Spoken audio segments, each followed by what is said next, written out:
Hi everyone. A lot of the popular advice when you're trying to pass the PMP, in fact, if you're looking into the PMP mindset, a lot of the popular advice is to never escalate to a project sponsor or never escalate outside of your project team and to never ever close the project. Well, over the last year, I've performed more than 1,000 practice tests from PMI and also taught more than 30,000 students to pass their PMP. And I'm going to show you why this is actually terrible advice to never escalate and to never close your project. And it comes down to a few questions that I've seen and that I've found where you actually do have to escalate and you do have to close your project. And it really also just comes down to never say never. So making sure that we're tailoring our approach when we're answering PMP questions. I'm going to show you some exact examples.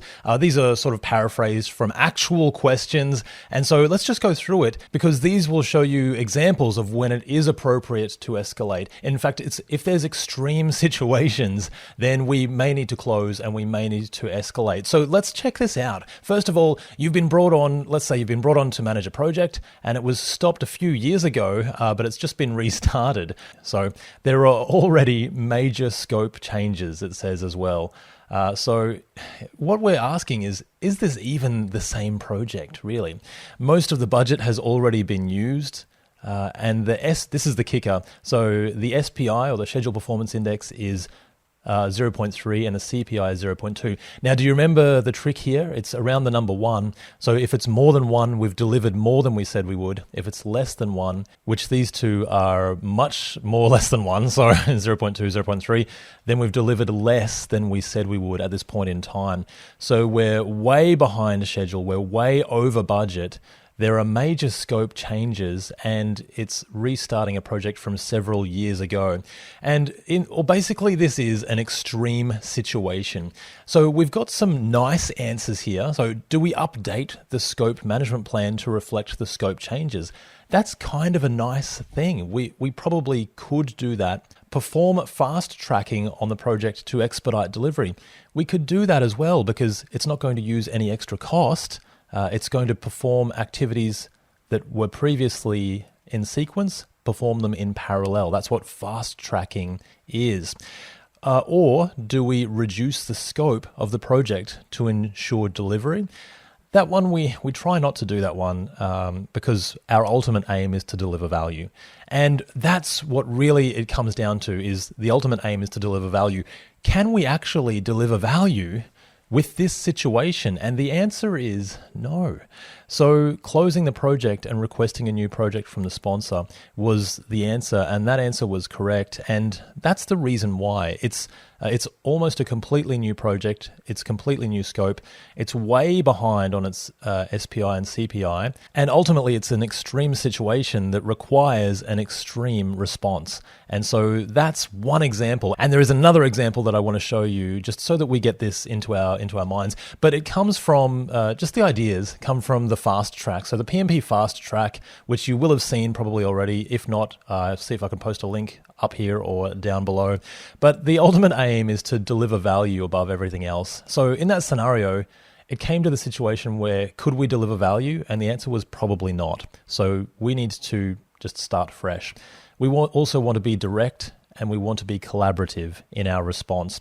And also to just be honest. So in that situation, in all honesty, could we have delivered value? And the answer is probably not. So we can default to some of those PMP Fast Track ideas.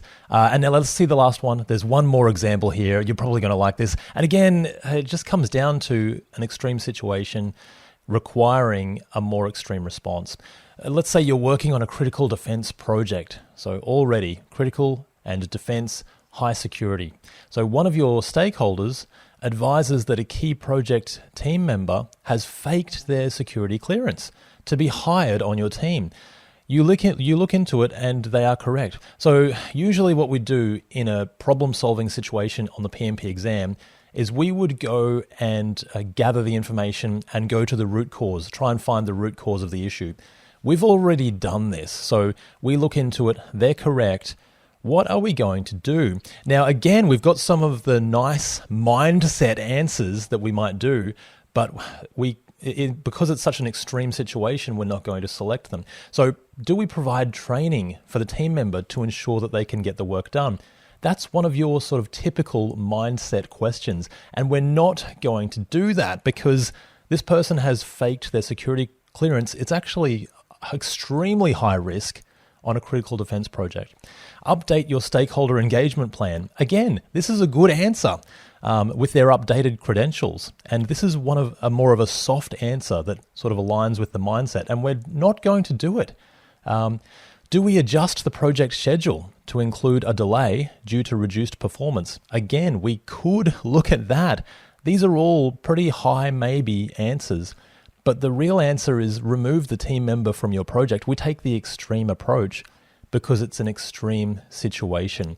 So I hope that makes sense. And ultimately, what it comes down to, apart from the PMP Fast Track, which we showed you before, always deliver value, be direct and be collaborative and be honest. And again, that one breaks all of those rules. That person was not honest. We need to be direct in our response so that we can deliver value above everything else.